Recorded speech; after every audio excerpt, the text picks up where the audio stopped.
I came to Aberystwyth to do my Masters in Art History, and I decided to volunteer at the library because it will develop my skills in museum studies and archival training, which I want to go into afterwards. And it's great on my CV as well.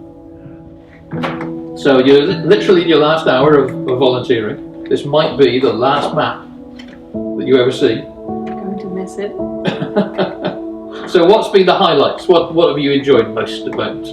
I've enjoyed seeing the silly names, especially the hospitals and the sanatoriums, the madhouses. Lots of lepers that we've seen, really, isn't there?